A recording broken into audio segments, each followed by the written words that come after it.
My next thought is the children's song that teaches the anatomy of bones, the terrain of body, the thigh bone connected to the hip bone connected to the backbone connected to the...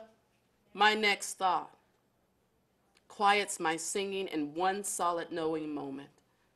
I realize my father has been losing his spine a little all along.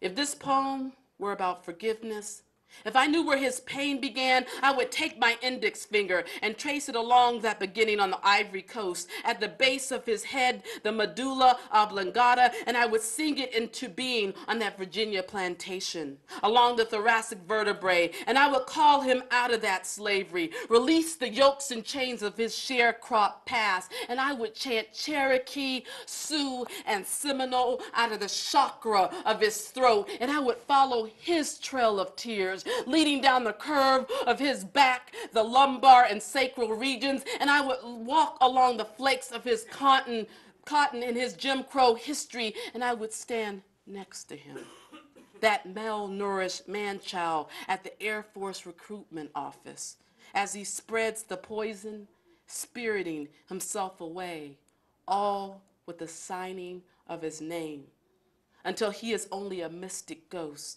I would be there. I would be there. I would be there calling him back from all the torn places, rattling bones, blowing smoke into the shadow of a shadow, balancing the forces of air too harsh for one already prone to breaking. Maybe, just maybe, the signing was his one holy act. Bench pressing the family and the whole of his past beyond any weight he lifted before. Maybe this was the beginning of bones breaking, but he picked them up anyway. His shape skeletal and bare, he configured himself in the shape of leaving, an internal dowsing rod, a compass pointing magnetic north, anything leading away to take him from before. A drought of rain is severe, a drought of marrow is devastation. If my weight could hold it, I would lift him to a tender liquid light, like the others who looked on him in his youth and called him Sonny Boy. He, a good-looking, slender man with hope in his eyes, I spied that slim child placing his polished boot upon promise, and I would pour into his calcium-spent self where ivory keys could not fortify, taking him down dark alleys into pool-shark dens, no matter how many gigs played and clubs inhabited. The spirit knows bones feed on calcium and light. Tender fingers slid over keys, eventually leading to bars, leading to his favorite amber liquids of Jack Daniels and Jim Beam. Maybe he tried to be present, both there and here. Maybe the slave in him revolted, the Indian in him rose up, but the pianist within him began to play tunes. But he is sitting now, sitting with the weight of all that soldiering.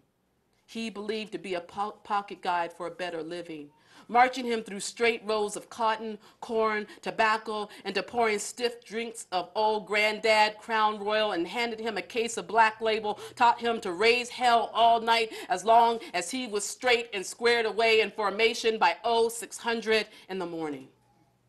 Our nights and weekends, his second job. Our house on alert with the sergeant and him in command and the liquid amber out of control. He patrolled the halls of our lives on midnight shifts, cloaked with the wrath of Jack and two types of Jim. With the battle fatigue, we addressed the casualties of war, a son visibly wounded in the fight, wearing scars to school like a uniform no second grader should ever have to bear. The teacher reports to the base commander barks order, study war no more in the home or be dishonorably discharged. What they caught and taught, they didn't treat.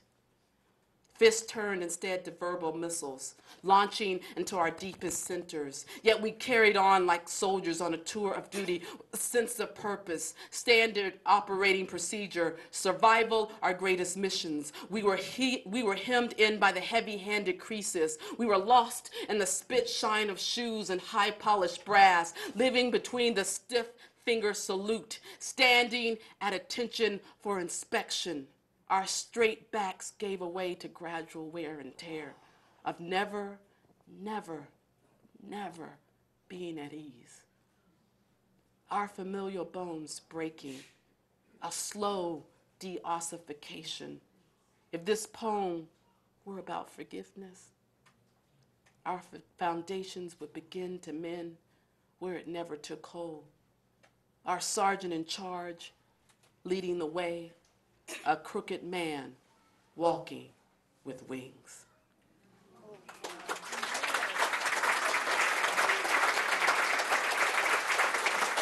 Okay, so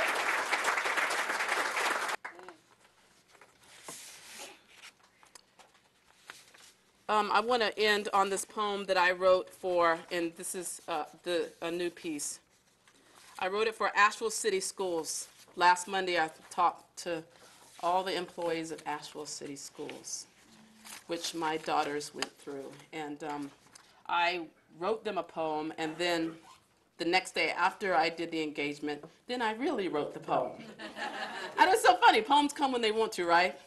And this poem is called All Our Children Lovely. And it's kind of my belief, it's not kind of my belief. Glenis, use your words the way you know. Okay. It's my belief about how I believe about children. And this poem was written after reading a Philip Levine poem. And and even though I'm writing about children, it's how I feel about humanity. But there's a lot of Asheville in here, okay? All our children lovely for Asheville City Schools. Out of the mouth of the South, Mountain Cove and Honeysuckle Holler, out of the cement block built on broke but not broken, out of this too shall pass and we shall overcome, out of Mayflower seeds prospering to Vanderbilt airs, from points north and west and you're not from around here stairs. All our children lovely. Out of newly arrived and trying to find a place, out of fluent prayers to La Virgin de Guadalupe, out of Hebrew tongues spoken at bar mitzvahs, out of King James pews and gospel chants, out of pagan moon and watchtowers door to door, out of all souls and belief in no souls, out of prostrating to Allah 5 times a day, all our children lovely. Out of families broken, put back together, blended and mended, out of family foundations whole and holy, out of God bless the child whose God is own, out of foggy dreams and clear faith, all our children lovely. Out of Patton Avenue cruises and hot now Krispy Kreme, from the Vance Monument centered and sky pointing to Eagle Street's history tight as hair braid and barbershop fade, to the boundaries crossing over and staying within, to the free spirit pounds of Pritchard Park drums, all our children lovely. Out of the roots so deep thou shalt not be moved to be troubled to trouble stirred in the French Broad River, out of slave ghosts following Harriet's call, to Confederate soldiers walking barefoot home, to their heirs, sitting side by side in the classroom, cooling the cauldrons of heat, stirring semblance of peace, all our children lovely. To bed rumbled and pressed and starched morning wakers, to questions asked and answers through football pounds, to debaters' mind and the beat of hip-hop manifestos, to the scream of the hard rock guitar strings, to contra dance stops, to the bluegrass growing strong along with the story and the folk song, all our children lovely. To the side of mountains no longer holy, to young minds peaking and bursting into a new and sustainable hope. Out of the mouth of the cougar's roar, burning with the truth of this fire's chance. All our children lovely. All our children lovely. You guys say it with me. All our children lovely. Thank you.